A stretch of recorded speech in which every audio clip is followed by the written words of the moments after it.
भजन करने से क्या लाभ हो जाएगा? भजन ना करने से हानि क्या है?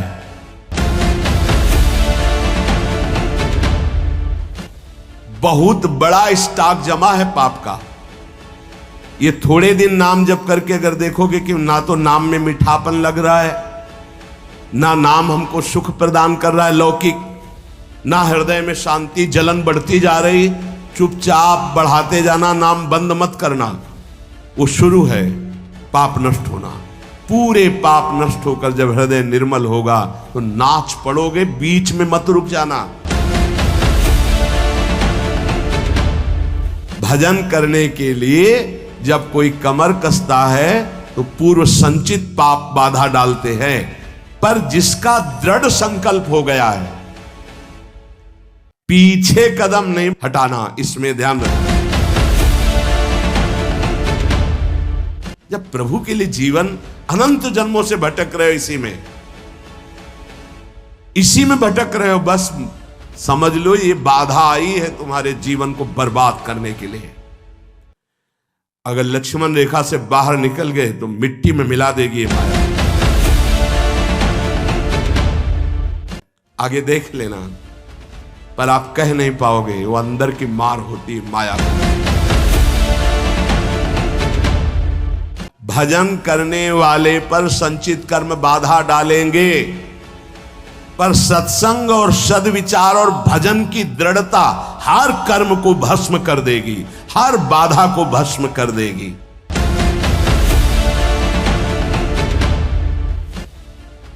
तुम्हारे जीवन में यदि किसी संत का संयोग है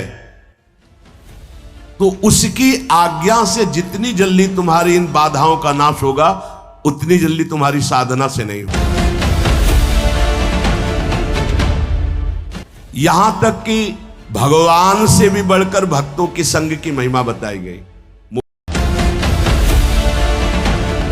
जिसका संतों से प्रेम हो गया तो और कोई साधन बने ना बने। प्रेम का मतलब हमारा तो हिम्मत नहीं, हमारा तो मन नहीं, पर हम अपने गुरुदेव को दुखी नहीं कर सकते। हमारे चाहे प्राण निकल जाए, संतों का प्रेमी होता है, भगवत प्रेमी होता है। जो भगवत प्रेमी होता है तो मूर्छावस्था में भी भगवत स्मृति रहती है। अब उसका मनुष्य जन्म कैसे हो जाएगा? भजन करने से क्या लाभ हो जाएगा? आप समस्त दुखों से छूट जाएंगे, आप अपने स्वरूप को प्राप्त हो जाएंगे, आपका परमात्मा स्वरूप से प्रेम हो जाएगा। भजन ना करने से हानि क्या है? भजन ना करने से विषय आपको बांध लेंगे, पापाचरण खूब होने लगेगा, आपकी दुर्गति हो जाएगी। दुख, अशांति, चिंता, अवगुण और अभाव और दुखिया स्वभाव, ये सब भजन ना करने पर प्रकट हो जाते हैं। देखो बड़े दुखिया स्वभाव है, पर रोते ही रहते हैं, दुख ये वो ऐसा विषय बांधे हुए हैं।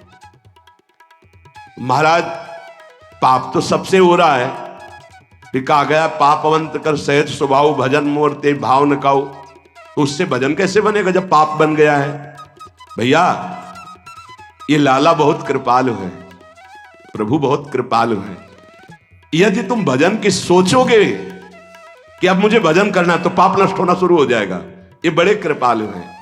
अपिचेत सुदुराचारो भजते माम अनन्य भाग साधुर्य समन्तव्य सम्यक व्यवसिता हिस्सा। महान दुराचारी भी सोच ले भगवान के सिवा मेरा कोई कल्याण नहीं कर सकता, बस मैं उसे महात्मा बना दूंगा। जिसने इस संसार को बनाया वो बड़ा कृपालु है, करुणामय है। चिंता न करो, यदि तुमसे पाप बन गए हैं, भूल हो गई है, तो प्रभु का नाम जपने की सोचो केवल, तो पाप नष्ट होना शुरू हो जाएंगे। और नाम जब शुरू किया तो वो अवश्य, पर ध्यान रहे बहुत बड़ा स्टॉक जमा है पाप का। ये थोड़े दिन नाम जप करके अगर देखोगे कि ना तो नाम में मीठापन लग रहा है, ना नाम हमको सुख प्रदान कर रहा है लौकिक, ना हृदय में शांति, जलन बढ़ती जा रही, चुपचाप बढ़ाते जाना, नाम बंद मत करना।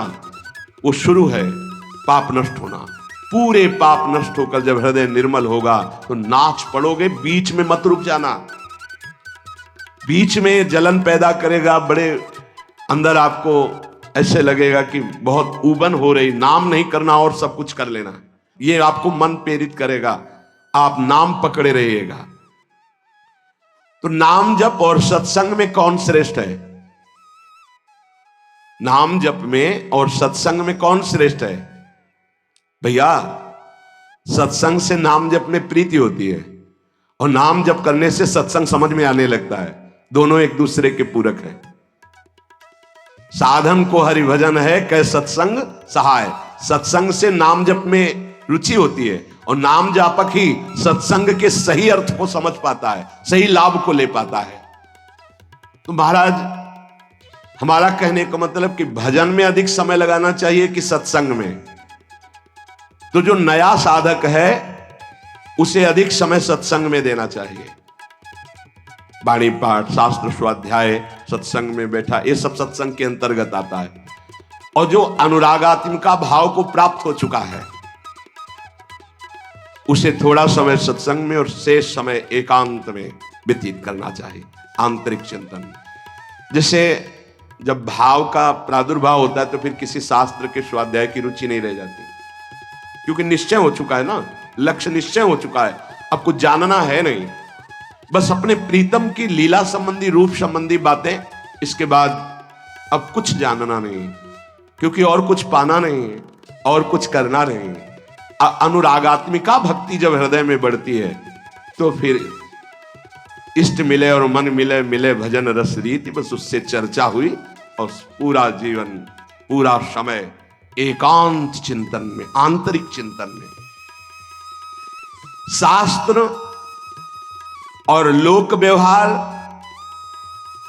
ये सब अनुरागात्मिका भक्ति वाले को फिर आगे चलकर रुचते नहीं है, कुछ अच्छा नहीं लगता। अगर ये सत्संग न करना हो तो समय नहीं है ना, इसके लिए अंतर की वृत्ति को छोड़कर बाहर आना पड़ता है। कोई शास्त्र, कोई लोक व्यवहार, ये सब उसके अंदर नहीं रह जाता जो अनुरागात्मिका भक्ति का उपासक होता है। जो प्रेम लक्षणा भक्ति का उपासक होता है, विविध शास्त्रों का स्वाध्याय करना, विविध प्रकार की वार्ता सुनना, ये उसका स्वभाव नहीं होता, उससे मन हट जाता है। बस आराध्य देव की वार्ता, आराध्य देव की सेवा, आराध्य देव का मंत्र, आराध्य देव का चिंतन, समिट गया। बाबा भजन करने में ये संचित कर्म बहुत बाधा देते हैं। क्या ये बात सही है कि जैसे भजन में लगे तो कहो इतनी प्रतिकूलता आ जाए, इतना दुख आ जाए कि आपका भजन छूट जाए? हां, भजन करने में संचित कर्म बाधा पहुंचाते हैं, पर दृढ़ता यदि है तो बाधा कुछ बिगाड़ नहीं पाएगी, आगे बढ़ जाएगा, बाधाएं नष्ट हो जाएंगी। प्रायः यदि गुरु वचनों पर दृढ़ नहीं है तो फिसल जाएगा और बाधा गिरा देगी। पूर्व के पाप, पारिवारिक मोह, विषय भोगों की इच्छा, कहो ऐसा अपमान का वातावरण कि तुम्हारा उपहास हो, तो लगेगा कब तक सहे, छोड़ो यार, वो बाधाएं उसे परास्त कर देंगी। बाबा कह रहे हां, भजन करने के लिए जब कोई कमर कसता है तो पूर्व संचित पाप बाधा डालते हैं, पर जिसका दृढ़ संकल्प हो गया है, पीछे कदम नहीं हटाना, इसमें ध्यान रखना, पीछे कदम नहीं हटाना। इतनी सीख ले लो, जितनी माला में पहुंचे उससे नीचे नहीं उतरना, जितना पाठ में पहुंच चुके उतना पाठ करना, जितना त्याग में पहुंच चुके उतना कदम मजबूत जमा लेना, पीछे मत हटना। हर बाधा आपको आगे बढ़ा देगी, पीछे नहीं हटाएगी। बाधा तो आएंगी, आती हैं, बड़े बड़ों के जीवन में आती हैं। देखो ना, राधा बाबा अनुष्ठान में बैठे तो पैर फिसला, टूट गया, अंग टूट गया। ये पूर्व संचित कर्म जो हैं, पाप कर्म, ये बड़े बड़ों को बाधा पहुंचाते हैं। बस दृढ़ता होनी चाहिए। संचित कर्म दृढ़ भाव वाले साधक के जीवन में कभी बाधा नहीं पहुंचा सकते। ये बातें पकड़नी चाहिए, नहीं प्रायः फिसलन हो जाती है। भजन करने वाले उपासक को इतना दृढ़ हो जाना चाहिए कि अब चाहे प्राण निकल जाए, अब मैं रुकूंगा नहीं, इस मार्ग को छोड़ूंगा नहीं। अब जो होगा देखा जाए, कोई बाधा नहीं परास्त करेगी। एक कदम कदम पे बाधा आती, कदम कदम पे, क्योंकि पूर्व पाप बख्शेंगे थोड़ी आपको, वो तो आपको गिराना चाहेंगे। अगर भजन चल रहा है, नियम ले लिया, गुरु वाक्यों पर चल रहे हो, तो वो खुद नष्ट हो जाएंगे, क्योंकि असत कर्म है वो। ये सत है, सत को कोई काट नहीं सकता, सत को कोई गिरा नहीं सकता, पर बाधा आएगी। रुकना नहीं है, झुकना नहीं है, टूटना नहीं है, पक्का। ये रोज सत्संग में सुन रहे हैं, मानो आपको रोज वो युक्तियां मिल रही जिससे आप आगे बढ़े। इसमें दृढ़ता के लिए सबसे पहला सत्संग है। पर यह है कि कुसंग भी बहुत जोर का होता है। यद्यपि सत्य के आगे कुसंग क्या है, पर आपको परिणाम में अगर बताएं तो 10 साल का सत्संग और 10 दिन का कुसंग, इतना प्रभावशाली। तो आप कहेंगे फिर सत्य का इतना धीमे प्रभाव पड़ता है, इसलिए कि बहुत जन्मों से हमारी इंद्रियां सब कुसंग में राजी रही है। जैसे इस बिल्डिंग को बनाने के लिए कितने महीने लगे होंगे, लेकिन इसको गिराने के लिए दिन चाहिए, केवल 1 दिन, 2 दिन, 3 दिन। बनने में वर्ष लगे होंगे। ऐसे ही साधना की ऊंचाई पर चढ़ने में समय लगता है, सत्संग की बातों को जीवन में उतारने में समय लगता है, लेकिन भ्रष्ट होने में नहीं होता। 5 मिनट में भ्रष्ट हो जाओ। सत्संग, सद्विचार रहना, दूसरा दृढ़ता का, जो बाधा तुम्हें गिरा नहीं पाएगी। अब साधक के अंदर असद विचार पाए जाते हैं। ओखली पे सर रख दिया तो चोट गया, क्या गिनना। जब प्रभु के लिए जीवन अनंत जन्मों से भटक रहे हो, इसी में भटक रहे हो, बस समझ लो ये बाधा आई है तुम्हारे जीवन को बर्बाद करने के लिए। अगर लक्ष्मण रेखा से बाहर निकल गए तो मिट्टी में मिला देगी माया। मान लो प्रार्थना, अगर आप लक्ष्मण रेखा के अंतर्गत रहे, आज्ञा के अंतर्गत, तो बाधा तुम्हें परास्त नहीं कर पाएगी। नहीं तो जो दुर्गति का केंद्र है, आगे देख लेना, पर आप कह नहीं पाओगे, वो अंदर की मार होती है माया की। भजन करने वाले को संचित कर्म बाधा पहुंचाने के लिए आते हैं, पर बचा जा सकता है इसी से, सत्संग और सद्विचार। जीवन का हमारे जो बर्बादी का प्रभाव पड़ेगा पूर्व संचित कर्म, वो हमारे विचार बदलता है। ध्यान रखना, पहले बुरी दशा आने के पहले बुद्धि बदली जाती। जब साधक का विचार बदलता है तभी घबरा जाते हैं हम, अरे अरे ये क्या। पर वो आक्रमण विचार में करता है, कर्म पहले विचार को बदलता है। यहां कह रहे सत्संग और सद्विचार, तुम्हारे अंदर असद विचार आने ना पावे। हे, कौन से मन से तुमने हां कहा, कौन से मन से तुमने भगवत मार्ग में उत्साह बनाया, कौन से मन से तुमने संसार से बैराग लिया। अब उस मन को क्यों भूल गए, दूसरा मन कैसे आ गया। मतलब पूर्व संचित पाप कर्म तुम्हें गिरा रहा है और तुम गिर रहे हो जानबूझ करके, पर हाथ नहीं पकड़ोगे तो गिर जाओगे। हाथ पकड़ाने का मतलब कि मेरे मन में तो आ रहा है कि मैं ऐसा कर लूं, पर आपकी क्या आज्ञा है। बिल्कुल अवसर नहीं देता साधक, आपकी क्या इच्छा है, अवसर नहीं देता। सीधे बात, मैं ये नहीं करूंगा, मैं ये ऐसे मैं तब हंसी आती है। अय पुरुष संचित कर्म, तू मेरे से बलवान निकल गया, जा घसीट ले जा, आप क्या कर सकता हूं। मेरी कबड्डी के खेल में आउट हो गया, नहीं पकड़ पाऊंगा। अगर उपासना में आपका प्रवेश है तो एक प्रार्थना मान लीजिए हमारी। आपका मन कह रहा है कि मैं खाऊंगा, मैं भोगूंगा, मैं देखूंगा, मैं ऐसे चलूंगा, मैं ऐसा, तो आप छूट दे दो गुरु को और इष्ट को कि प्रभु।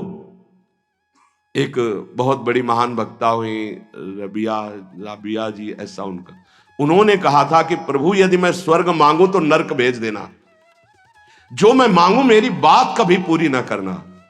क्या, तो हम कम से कम इतनी तो गुरु को, इष्ट को जगह दे दें। महाराज मेरा मन कह रहा है कि मैं भोगों में जाऊं, मेरा मन कह रहा है संसार में जाऊं, मेरा मन कह रहा है मैं ये नहीं कर पाऊंगा। आपकी क्या अनुमति है, आपका क्या स्वरूप है, आप क्या आज्ञा करते हैं, इतना तो जगह रखो। आप तो जगह ही नहीं रखते, पूरी लाइन क्लियर कर देते हैं, कोई अधिकार ही नहीं देते। नहीं, मैं ऐसा नहीं करूंगा, मैं ये नहीं कर पाऊंगा, तुम कुछ भी नहीं करने लायक हो। जिनकी कृपा से तुम कर रहे थे, वही कृपा तुम्हें आए हुए इस भारी आक्रमण से बचा लेगी और आगे चलकर तुम्हें खुद रोना आएगा कि बचा लिया मुझे, नहीं तो आंधी आई थी और मुझे गिरा देती। भजन से हर संचित बाधाएं भस्म हो जाएंगी। ध्यान रखो, भजन करने वाले पर संचित कर्म बाधा डालेंगे, पर सत्संग और सद्विचार और भजन की दृढ़ता हर कर्म को भस्म कर देगी, हर बाधा को भस्म कर देगी। तुम्हारे जीवन में यदि किसी संत का संयोग है तो उसकी आज्ञा से जितनी जल्दी तुम्हारी इन बाधाओं का नाश होगा, उतनी जल्दी तुम्हारी साधना से नहीं होगा। इसलिए भक्तों के संग की बड़ी महिमा बताई गई है। यहां तक कि भगवान से भी बढ़कर भक्तों की संग की महिमा बताई गई। मोरे मन प्रवश विश्वासा, राम ते अधिक राम कर दासा। ये मान लो, ये जीवन बहुत ऊंचाई पर चढ़ाना है।